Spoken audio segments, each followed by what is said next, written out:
मेरा नाम रुबीना है। मेरे घर में मेरी माँ और बाप एक मेरी फुप्पू रहते थे। फुप्पू की शादी हो गई थी, लेकिन एक ऐसे आदमी से हुई थी जिसे सिर्फ और सिर्फ हवस थी, और मेरे फुप्पा दरिंदों की तरह मेरी फुप्पू के साथ हम बिस्तरी करता और ऐसे ही हर रात गुजारना था। उनके कमरे से मुझे रोजाना आवाजें आती, जिसे सुनकर मैं शॉक रह जाती। पता नहीं ये इंसान कैसा था जो मेरी फुप्पू को हर रात हवस का निशाना बनाता। जब इसकी हवस पूरी हो जाती तो मेरी फुप्पू को मारने लगता। अब मुझे फुप्पू का दर्द देखा नहीं जाता, इसलिए फुप्पू की जगह मैं चली गई। कमरे के अंदर फुप्पा आते ही बरहाना होके मेरे फुप्पा सारी रात मेरी फुप्पू के साथ दरिंदों की तरह पेश आता। सुबह मेरी फुप्पू बेड से उठ भी ना सकती, बस वो रोते हुए कहती कि मुझे तलाक चाहिए। अम्मा कहती कि तुम सब्र करो। एक दिन मेरी फुप्पू के फटे कपड़े और इसकी हालत देखकर मैं अपने फुप्पा को समझाने चली गई। मैं फुप्पा के कमरे में गई तो इसने कमरा बंद कर दिया। इसके मेरी चीखें निकल गईं जब फुप्पा ने मेरे पेट पर। दोपहर का 1 बज रहा था और आज फिर मेरी फुप्पू रोते हुए मेरे घर आ गई थी। मुझे तो फुप्पू की हालत देखकर इस पर बहुत तरस आ रहा था। पुराने कपड़े और फटी हुई चादर पहने वो ऐसे लग रही थी जैसे कोई मांगने वाली हो। मेरी फुप्पू ऐसी तो हरगिज नहीं थी। इसने शादी से पहले बड़ी ऐशो इशरत वाली जिंदगी गुजारी थी। आज फिर मेरी फुप्पू को इसके शौहर ने बिलावजह मारा था। वो मुझे रोते हुए अपने दुख हरते सुना रही थी। वो मुझे कह रही थी कि रुबीना, क्या हम औरतों के मुकद्दर में यही लिखा है? क्या हम इसी तरह सारी जिंदगी मार खाती रहेंगी? मुझे रोज रोज तुम्हारे घर आना अच्छा नहीं लगता, मगर मैं बहुत मजबूर हूँ। मैंने अपनी फुप्पू से कहा कि तुम फिक्र मत करो, मैं अपने शौहर नासिर से बात करूंगी। वो तुम्हारे शौहर को समझाएंगे, क्या पता इसे अकल आ जाए। बस तुम फिक्र मत करो, सब कुछ ठीक हो जाएगा। फिर कुछ सोचने के बाद मैं बोली, तुम अपने शौहर से खुला क्यों नहीं ले लेती? जान छुड़वाई ऐसे बेकार शख्स से। इसने तुम्हें दिया ही क्या है सिवाय मारपीट के? क्या पता अल्लाह ने तुम्हारे लिए कुछ बहुत ही बेहतर सोच रखा हो। मेरी फुप्पू ने बड़ी अजीब निगाहों से मुझे देखा और बोली, खुला लेकर कहाँ जाऊंगी? हमारे माँ बाप भी तो फौत हो चुके हैं। मैं इसकी बात सुनकर चुप कर रह गई थी। मैंने कहा, उठो, तुम मुंह धो लो, मैं खाना लगाती हूँ। आज मैंने बिरयानी बनाई है। मैं किचन में मसरूफ थी कि मेरे शौहर नासिर भी दोपहर का खाना खाने घर आएंगे, और वो कहने लगे, तुमने मुझे पहले क्यों नहीं बताया कि तुम्हारी फुप्पू फिर से आई हुई है? मैं बोली, नासिर आहिस्ता से बोले, वो सुन लेगी तो क्या सोचेगी? नासिर मजीद गुस्से में बोले कि मैं तुम्हें सच कह रहा हूँ कि तुम्हारी फुप्पू की करतूतें ही अच्छे नहीं है, तभी वो रोज रोज अपने शौहर से मार खाती है। मैंने कहा, नासिर हर मर्द आपकी तरह नहीं होता, इस दुनिया में बुरे लोग भी पाए जाते हैं। नासिर मेरी बातें सुनकर चुप हो गए थे। मैं बाहर आई तो देखा कि रुबीना रो रो कर मेरे शौहर को अपने टुकड़े सुना रही थी और वो इसे तसल्लियां दे रहे थे। खैर मैं खाना ले आई तो हम सब खाने में मसरूफ हो चुके थे। नासिर को वापस हाफिज जाना था, इसलिए वो जल्दी वापस हाफिज चले गए थे। मेरी फुप्पू नौशीन जब अपने घर जाने लगी तो मैंने चंद हजार के नोट इसकी हथेली पर रख दिए थे। वो बार बार लेने से इनकार कर रही थी, मगर मैंने जबरदस्ती पूरा से पैसे थमा दिए थे। नौशीन के जाने के बाद मैं किचन में आ गई थी। मैं बर्तन वगैरह समेटने लगी थी, मगर मेरी तबीयत कुछ खराब सी लग रही थी। मुझे तो यही महसूस हुआ कि नौशीन की टेंशन लेकर मेरा दिल उदास हो गया है। जब भी मेरा ब्लड प्रेशर हाई हो गया है, मुझे बहुत शदीद चक्कर आ रहे थे, सांस भी फूल रहा था। मैंने सब कुछ वैसे ही छोड़ा और आकर सोफे पर लेट गई थी। मुझे कुछ इल्म ही नहीं हुआ कि कब मेरी आंख लग गई थी। शाम को मैं नासिर की आवाज़ सुनकर बेदार हुई थी। वो मेरे पास बैठे मेरा बाजू हिला रहे थे। वो कहने लगे, क्या बात है, तुम इस तरह तो कभी नहीं सोई, सब खैरियत तो है ना? मैं बोली, नासिर बस जी घब रहा था तो यही सोफे पर आकर लेट गई। पता ही नहीं चला कि कब आंख लग गई। नासिर परेशान हो गए थे, कहने लगे, बताओ तुम्हारी तबीयत कैसी है? मैं बोली, अभी भी ठीक महसूस नहीं कर रही। वो बोले, चलो उठो, मैं तुम्हें डॉक्टर के पास ले चलता हूँ। मैंने इनकार कर दिया, मगर वो मुझे जबरदस्ती ही डॉक्टर के पास ले गए थे। डॉक्टर ने मेरा चेकअप किया तो इसने ऐसी बात बताई कि मैं और नासिर खुशी से निढाल हो चुके थे। डॉक्टर ने बताया कि मैं प्रेग्नेंट हूँ, मगर साथ ही इसने ये भी कह दिया था कि माँ और बच्चा दोनों बहुत कमजोर हैं। मुझे बहुत सी एहतियातें बताई थी और साथ ही बेड रेस्ट का भी मशवरा दिया था। मेरी और नासिर की शादी को 3 साल हो चुके थे। हमने औलाद की खातिर बहुत कोशिश की थी, बहुत दुआएं, मिन्नतें, मुरादें मानी थी, मगर कुछ भी कबूल होता नजर नहीं आ रहा था। आखिरकार हमने तंग आकर सब कुछ अल्लाह के ताला पर छोड़ दिया था। کہ جب اس کی مرضی ہوگی وہ ہمیں اولاد عطا کر دے گا، اور اب جب یہ خبر ملی تو ہم بے انتہا خوش ہو گئے تھے۔ ناصر مجھے کہنے لگے تم کو آج کے بعد گھر کے کسی کام کو ہاتھ نہیں لگاؤ گی، مجھے یہ اولاد ہر صورت میں چاہیے، میں تمہارے لیے کام والے کا بندوبست کر دیتا ہوں۔ میں بولی آپ بھی کمال کرتے ہیں، گھر میں فقط ہم 2 لوگ ہیں، آپ نے کام والی کیوں رکھنی ہے؟ ناصر بولے مجھے کرنے دو جو مجھے ٹھیک لگتا ہے، خبردار تم نے بلا وجہ زیادہ باتیں بنائی۔ تو میں ہنستے ہوئے بولی اچھا بابا آپ کے دل میں جو کریں وہ کریں، اللہ تعالیٰ نے ہمیں اتنی بڑی خوشخبری دی تھی۔ میں نے جھٹ سے اپنی پھپھو نوشین کا فون نمبر ملا لیا تھا۔ میں نے اپنی پھپھو کو جب اپنے حاملہ ہونے کے متعلق بتایا تو وہ بہت خوش ہو گئی تھی، کہنے لگی کل میں تم سے گھر ملنے آؤں گی۔ میں بولی ہاں تم ضرور آنا۔ خیر اگلے دن جب ناصر حافظ چلے گئے تو میری پھپھو گھر آ گئی تھی، وہ بہت خوش دکھائی دے رہی تھی۔ وہ کہنے لگی اس طرح کے مشکل وقت میں تم نے اتنی اچھی خبر سنائی ہے کہ میں جی اٹھی ہوں۔ میں نے بتایا کہ ڈاکٹر نے مجھے بیڈ ریسٹ کا کہا ہے، اس لیے ناصر چاہتے ہیں کہ میرے لیے ملازم رکھ لے۔ میری بات سن کر پھپھو کی آنکھوں میں حسرت ابھر آئی تھی، وہ لب کاٹتی ہوئی بولی اگر تمہیں برا نہ لگے تو ایک بات کہوں؟ میں بولی ہاں ہاں کیوں نہیں، کہو جو کہنا چاہتی ہو۔ وہ بولی تم نے پرائی عورت کو کام پر رکھنا ہے تو مجھے ہی رکھ لو، مہینہ تنخواہ جو تم دیا کرو گی اس سے میرے گھر کا خرچہ چلتا رہے گا۔ میں اس کی بات سن کر دہل گئی تھی۔ میں بولی اللہ نہ کرے تم میرے گھر پر ملازمہ بنو، تم ویسے ہی میرا خیال رکھنے کے لیے آ جاؤ، میرے ساتھ رہنا، پھپھو اور بھتیجی مل کر بیتے دنوں کی یادیں تازہ کریں گی۔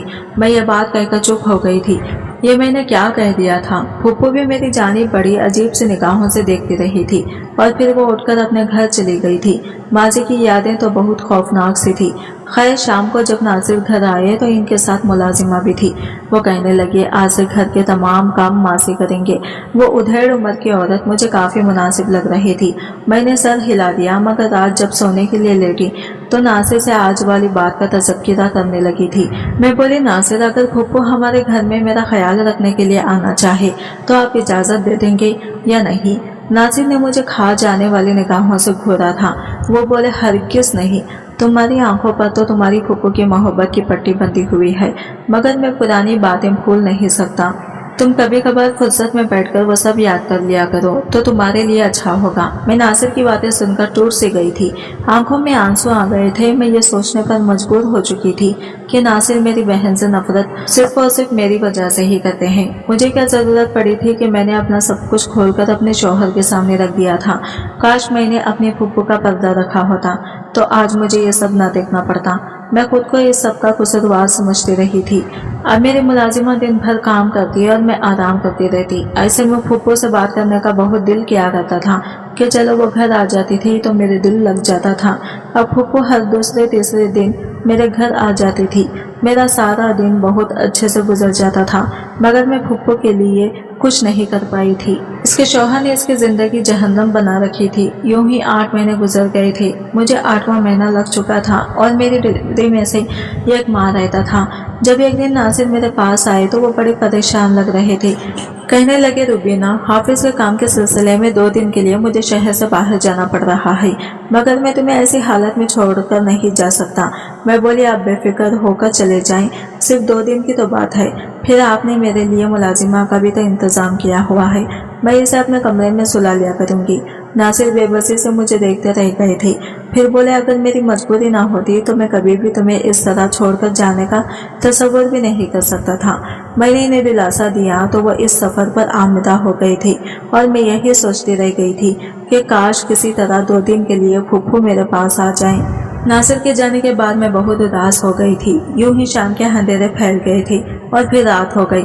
تب میری ملازمہ میرے کمرے میں آئی اور بولی آپ سے پھپھو ملنے آئی ہے۔ میں ملازمہ کی بات سن کر بہت خوش ہو گئی اور بولی تم اسے بٹھاؤ میں آتی ہوں۔ میں لانچ میں پہنچی تو پھپھو کی حالت دیکھ کر دنگ رہ گئی تھی، وہ اچھڑی ہوئی سی لگ رہی تھی، اس کے بال بکھرے ہوئے تھے اور اس کے چہرے پر زخموں کے نشان تھے۔ وہ بولی روبینہ تجھے تیرے ہونے والے بچے کا واسطہ ہے، میرا گھر خراب ہونے سے بچا لے، میرا شوہر مجھے طلاق دینا چاہتا ہے۔ میں بولی اب کیا ہو گیا ہے؟ وہ بولی آج میری آنکھ دیر سے کھلی تھی، بس ناشتہ بناتے ہوئے دیر ہو گئی، اسی بات پر میرے شوہر نے مجھے بہت مارا ہے اور اب وہ مجھے طلاق دینا چاہتا ہے، تم میرے ساتھ چلو اور اسے سمجھاؤ۔ مجھے بھی اس کی بات پر غصہ آ گیا تھا، میں کہیں جانے کی حالت میں نہیں تھی، مگر پھپھو کی خاطر اس کے ساتھ چل پڑی تھی۔ मैं पहली बार अपनी फूफू के घर गई थी। फूफू का घर देखकर मेरा दिल बहुत परेशान हो गया था। मैं सोचने लगी थी कि मेरी फूफू ना जाने इस डरबेनुमा घर में किस तरह से गुजारा कर रही होगी। फूफू बोली, मेरा शौहर इस कमरे में है, तुम अंदर चली जाओ। मैं कमरे में गई तो मेरा फूफा बहुत गुस्से में था। वो मेरी तरफ आगे बढ़ा और मेरी तो रूह लरस गई जब इसने मेरी आंखों से आंसू बहते चले जा रहे थे। मुझे अपना माजी याद आ रहा था जब मेरी फूफू ने मुझे कमरे में बंद कर दिया था और मैं रो रो कर अम्मी को मदद के लिए पुकार रही थी। अम्मी भी बहुत गुस्से में थी। कहने लगी, मैं तुम्हें इस कमरे से कभी नहीं निकालूंगी। तुमने हमारी इज्जत खराब करने की कोशिश की है। मैं तुम्हारे बाप को क्या मुंह दिखाऊंगी, कैसे बताऊंगी कि अजमल तुम्हारी बेटी रुबीना ने गला खुला दिया है। मैं बोली, अम्मी मेरी गलती इतनी बड़ी नहीं है, आप मेरी बात समझने की कोशिश करें। तभी अम्मी बोली, बकवास बंद कर, अब मुझे तुम्हारी आवाज़ ना आए। तुम्हारा बाप घर आ गया है, इसे हरगिज़ पता नहीं चलना चाहिए कि तुम यहाँ हो। मैं डरी सहमी हुई थी, इसलिए जल्दी से खामोश हो गई। अब वो घर आए तो सहन में ही बैठ गए थे। वो अम्मी के साथ बातें कर रहे थे। फिर बोले, मेरे घर की रौनकें कहाँ हैं? तभी मुझे फूफू की आवाज़ सुनाई दी थी। फूफू मुझसे 3 बरस बड़ी थी। वो अब्बू के पास आकर बैठ गई थी। वो बोली, भाई मैं तो यहाँ हूँ। अब्बू बोले, मेरी बेटी रुबीना कहाँ है? फूफू बोली, भाई आपकी रुबीना ने आपकी इज्जत रलने में कोई कसर नहीं छोड़ी। तभी अम्मी की आवाज़ आई थी, चुप करो नौशीन, तुम जाओ अपने भाई के लिए खाना लेकर आओ। अब्बू बोले, नहीं नहीं तुम चुप करो, मुझे बताओ क्या बात है। नौशीन तुम क्या कहना चाहती हो? मैं थर थर कांपने लगी थी। फूफू बोली, अब्बू आज मैंने रुबीना को रंगे हाथों पकड़ लिया है। वो इतनी गंदी हरकत कर रही थी कि अगर आप इसे अपनी नज़रों से देख लेते तो वो शायद आपको हार्ट अटैक आ जाता। मुझे सब बर्दाश्त नहीं हुआ था, इसलिए मैंने इसे सामने वाले कमरे में बंद कर दिया और भाभी को भी सब कुछ बता दिया है। अब तब से वो रो रो कर फरियादें कर रही है कि मुझे कमरे से बाहर निकालो, मगर हम ऐसा नहीं करेंगे। अब्बू, रुबीना जैसी गंदी औलाद को तो मर ही जाना चाहिए, नहीं तो वो आपका नाम खराब करेगी। थोड़ी देर खामोशी रही थी और फिर अचानक से मेरे कमरे का दरवाज़ा खुला था और हर तरफ रोशनी छा गई थी। अब्बू मेरे रूबरू खड़े थे और मैं ज़मीन पर बैठी रो रही थी। अब्बू ने मेरा हाथ पकड़कर मुझे उठाया तो ऐसा लगा था जैसा वो अभी मुझे मारकर ख़त्म कर देंगे। वो मुझे हाथ से पकड़कर बाहर ले आए थे, फिर पानी का गिलास भरकर लाए और बोले, मेरी बेटी ये पी लो। मैंने कांपते हाथों से पानी का गिलास थाम लिया था। मैं बहुत खौफज़दा थी। अब्बू मुझे कमरे में लाए और अंदर से कुंडी लगा दी थी। वो बोले, अब मुझे बताओ कि क्या बात है, घर में किसी किस्म का तमाशा लगा हुआ है।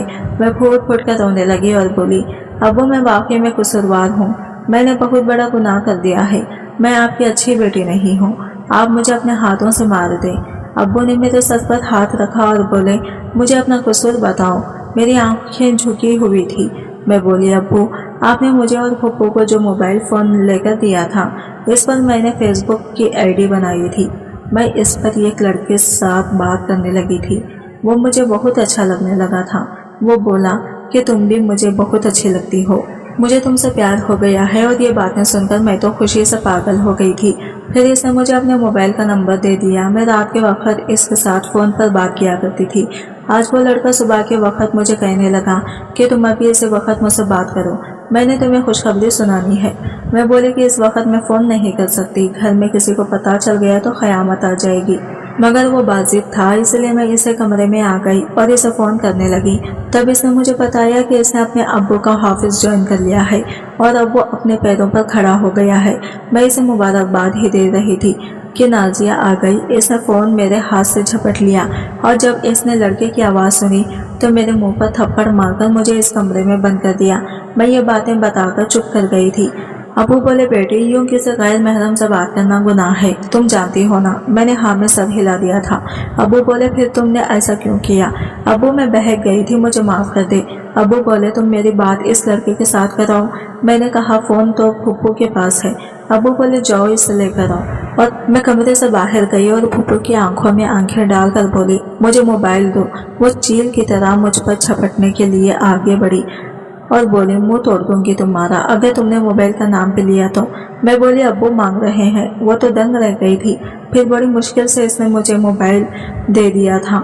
मैंने नासिर के नंबर मिलाया और बोली, मेरे अब्बू तुमसे बात करना चाहते हैं। अप्पू बोले, बेटा मुझे पता चला है कि तुम और रुबीना एक दूसरे को पसंद करते हो। तुम बताओ इस रिश्ते का आगे क्या करना है। ना जाने वो क्या जवाब दे रहा था। फिर अब्बू बोले, बेटा तुम अपने वालिदैन को लेकर हमारे घर आ जाओ, हम घर में बैठकर बात करेंगे। अब्बू ने फोन बंद कर दिया था। फिर अब्बू मुझे कहने लगे, वो लड़का तुम्हारा रिश्ता लाना चाहता है, देखते हैं कि वो लोग मुनासिब है या नहीं। बेटा अगर मुझे वो लोग अच्छे ना लगे तो क्या तुम मेरा फैसला कबूल करोगी? मैं अब्बू के हाथ चूम कर बोली, मुझे आपका हर फैसला कबूल है। अब्बू मुझे अपने साथ बाहर ले आए थे और बोले, रुबीना की माँ खाना लगाओ, हम सब मिलकर खाना खाएंगे। तब अब्बू ने साफ साफ अल्फाज में सारी बात इन्हें बता दी थी कि कल लड़के वाले आएंगे। अम्मी का मिजाज तो फिर भी ठीक हो गया था, मगर फुप्पू मुझे घूर कर देखा था। हमने खूब एहतमाम किया था। अगले दिन बड़ी सी गाड़ी हमारे घर के सामने आकर रुकी थी। सारे मोहल्ले वाले दंग रह गए थे। मैं तो खुद नासिर के घर वालों की शान शौकत को देखकर हैरान रह गई थी। वो बहुत ही अच्छे लोग थे, मुझ पर वारे सदके जा रहे थे। पहली नज़र में उन्होंने मुझे पसंद कर लिया था। खैर अब्बू ने कहा कि हम सोचकर जवाब देंगे। अब्बू ने नासिर के घर वालों की छानबीन करवाई तो वो इस रिश्ते से मुतमईन हो चुके थे। अब्बू ने हाँ कर दिया और यूँ मेरा और नासिर का रिश्ता पक्का हो गया था। मगर फुप्पू तो मेरी दुश्मन बन गई थी। इसने हर मुमकिन कोशिश की थी कि मेरा और नासिर का रिश्ता टूट जाए। इसने हमारे रास्ते में बहुत रोड़े अटकाए थे। कभी वो मुझे नासिर के खिलाफ करती तो कभी नासिर को मेरे खिलाफ। नासिर मुझसे कहा करते थे कि मैंने आज तक तुम्हारी फुप्पू जैसी फितना औरत नहीं देखी है। खैर अब्बू ने फुप्पू के लिए भी रिश्ता ढूंढ लिया था। इसने अब्बू की नज़रों में अच्छी बहन बनने के लिए फौरन से हाँ करती थी और यूं ही हम दोनों की शादी एक ही दिन हो गई थी। मैं नासिर के साथ बहुत खुश थी, मगर अब मेरा और फुप्पू का आपस में कोई राबिता नहीं था। 3 साल यूं ही गुजर गए थे। अब्बू अम्मी दोनों ही फौत हो गए थे। फिर एक दिन फुप्पू ने मुझसे राबिता किया था। इसने बीते दिनों की गलतियों की मुझसे माफ़ी मांग ली थी और मैंने भी अपना दिल साफ कर लिया था। अब वो अक्सर मेरे घर आया करती थी। मुझे बताती थी कि वो बहुत मुश्किल हालात से गुजर रही है। इसका शौहर शराबी है और इसको मारता पीटता रहता है। मैं अपने फुप्पू की बातें सुनकर गमज़दा हो जाया करती थी। नासिर को जब भी पता चलता था कि फुप्पू हमारे घर आई है तो वो बहुत नाराज़ होते थे। कहते थे कि तुम्हारी फुप्पू की फितरत नहीं बदली, तुम बिला वजह इससे अच्छा गुमान मत रखो, वो आज भी वैसी ही है। और मैं सर झटक देती थी और कहती कि आप बिला वजह बदगुमानी पाल कर बैठे हैं।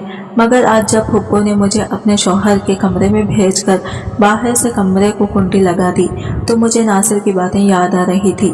फुप्पू ने दरवाज़ा बंद करने पर मैं परेशान हो गई थी। तभी मेरे सामने मेरा फुप्पा उठकर खड़ा हो गया। मैं घबरा गई थी। वो आगे बढ़ा तो इसने मेरे सर पर हाथ रख दिया और बोला, घबराने की ज़रूरत नहीं है, तुम मेरी बहनों की तरह हो, चलो आओ मैं तुम्हें तुम्हारे घर छोड़ाऊं। मुझे हैरत हुई थी। मैं बोली, मैं आप पर किस तरह से यकीन कर सकती हूँ? आपने तो मेरी फुप्पू की जिंदगी तबाह कर दी है। आप इसे बहुत मारते हैं, इस पर जुल्म करते हैं। उन्होंने ठंडी सांस ली और बोले, जिंदगी तो मेरी तुम्हारी फुप्पू ने तबाह कर दी है। वो हर वक्त मुझ पर झूठे इल्जामात लगाती रहती है। मैंने आज तक कभी इस पर हाथ नहीं उठाया, मगर वो खुद अपने हाथों से चेहरे पर खराशें डालकर मोहल्ले वालों को इकट्ठा कर लेती है और कहती है कि मैं शराब पीकर इसे मारता हूँ। पहले तो लोगों ने इसके साथ हमदर्दी की, मगर फिर सबको इसके असलियत के मुताल्लिक़ पता चल गया। खैर फिर वो तुम्हारे पास जाने लगी। मुझे नहीं पता कि वो किस नीयत से तुम्हारे घर जाती थी। आज वो मुझसे बोली कि मैं तुम्हारे लिए एक तोहफा छोड़कर जा रही हूँ। मैं तो सोच भी नहीं सकता था कि वो तुम्हें यहाँ छोड़ गई है। रुबीना, मैंने बहुत बार तुम्हारे फुप्पू को तलाक देने का सोचा, मगर हर बार इसके मरहूम वालिदैन की शक्ल मेरे आगे घूम जाया करती थी। असल बात यह है, पहले मेरी आमदनी बहुत अच्छी थी, मैं तुम्हारी फुप्पू की हर ख्वाहिश पूरी करता था, मगर अब मेरा काम अच्छा नहीं जा रहा और तुम्हारी फुप्पू खुद मुझसे तलाक लेना चाहती है। अब तुम मुझे इस बात की इजाज़त दो कि मैं इसे छोड़कर थोड़ा सा सुकून हासिल कर सकूं। फुप्पा ने दरवाज़ा तोड़ दिया और मुझे मेरे घर ले आया और सामने का मंजर देखकर मैं दहल गई थी। मेरी फुप्पू मेरे शौहर को बहकाने की कोशिश कर रही थी। जब फुप्पू की नज़र हम पर पड़ी तो वो बहुत घबरा गई थी। नासिर भागकर मेरे पास आई और बोले, तुम कहाँ थी? नासिर की बातों का जवाब मेरे फुप्पा ने दिया था। तब नासिर बोले, रुबीना, मैंने तुम्हें बहुत समझाया था कि अपनी फुप्पू को यहाँ मत आने दो, मगर तुमने मेरी एक नहीं मानी। ये तुम्हारे पीठ पीछे मुझे बहकाने की कोशिश किया करती थी, मुझे तुम्हारे खिलाफ करती थी और कहती थी कि शादी से पहले मेरी भतीजी रुबीना के बहुत से आशिक थे। फिर इसने मुझसे कहा है کہ تمہاری بیوی تمہاری غیر موجودگی میں لڑکوں سے ملتی ہے۔ یقین نہیں آتا تو اپنی بیوی سے جھوٹ بول دو کہ تم 2 دنوں کے لیے شہر سے باہر جا رہے ہو۔ روبینہ، مجھے تم پر خود سے زیادہ بھروسہ ہے، میں تم پر کبھی بھی شک نہیں کر سکتا، مگر مجھے اس بات کا یقین تھا کہ کہیں نہ کہیں تو کوئی گڑبڑ ہے، اس لیے میں نے نوشین کی بات مان لی، اور دیکھو اس نے کیا کیا ہے۔ تمہیں اپنے شوہر کے پاس چھوڑ آئی اور خود یہاں میرے پاس آ گئی۔ تمہاری پھپھو تم سے حسد کرتی ہے، اس کی نظر میرے پیسے پر ہے۔ اس نے اتنا بھی خیال نہیں کیا کہ تم حاملہ ہو، بلکہ یہ تو چاہتی ہے کہ میں تمہیں چھوڑ کر اس کے نکاح کر لوں۔ جبکہ میرے پھپھا نے یہ بات سنی تو اس نے اسی وقت میری پھپھو کو طلاق دے دی۔ وہ طلاق دے کر چلا گیا تو پھپھو میرے قدموں میں گر گئی اور بولی، بیٹی مجھے معاف کر دے، میں قسم کھاتی ہوں کہ اب میں ایسی کوئی حرکت نہیں کروں گی، بس مجھے اپنے گھر میں رہنے دو۔ میں نے اس کے منہ پر تھپڑ دے مارا تھا اور اسے گھر سے نکال دیا تھا۔ میں نے چوکیدار سے بھی کہہ دیا تھا کہ آج کے بعد اس عورت کو میرے گھر میں داخل ہونے مت دینا۔ میں ایسا کرنے کے بعد بہت روئی تھی۔ ناصر نے ہی مجھے دلاسا دیا تھا، اس نے مجھے بتایا تھا کہ وہ ہمیشہ میرے ساتھ رہے گا۔ میں اس کی باتیں سن کر مسکرانے لگی تھی۔ ناصر ایک بہترین شوہر ثابت ہوا تھا۔ مجھے آج بھی اس بات پر فخر ہے کہ میں نے اس کے ساتھ شادی کی تھی اور اللہ پاک نے ہمیں اپنی رحمت سے نواز دیا تھا۔ ہماری بیٹی ہمیں بہت عزیز ہے اور ہم بہت خوش ہیں۔ میری پھپھو میرے چاچا کے گھر رہ رہی ہے، ان کے گھر کا کام کرتی ہے تو وہ اسے روٹی کھانے کو دیتے ہیں۔ میں یہ سب سنتی ہوں تو مجھے بہت دکھ ہوتا ہے۔ وہ میری پھپھو ہے، دل چاہتا ہے کہ اسے معاف کر دوں اور واپس اپنے پاس لے آؤں، مگر پھر اپنا گھر برباد ہونے سے ڈرتی ہوں۔ اب آپ ہی مجھے بتائیں میں کیا کروں، اسے اس حال پر چھوڑ دوں یا اپنے گھر لے آؤں؟ کمنٹ سیکشن میں جواب ضرور دیجیے گا۔